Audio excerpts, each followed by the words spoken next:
এই যে পুজোর পর এই যে এতগুলো বড়া ভাজলাম, এখনও কত কটা ভাজতে আছে।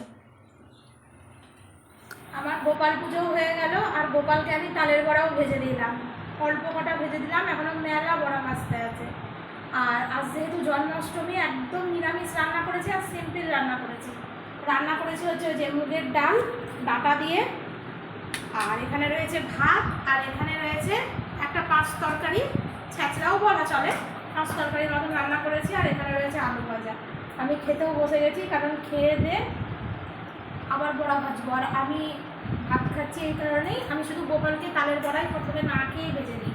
আমি জন্মাষ্টমীর উপোসটা করি না, কিন্তু একদম উপোস থেকে গোপালকে খাবার করে দিয়ে তারপর আমি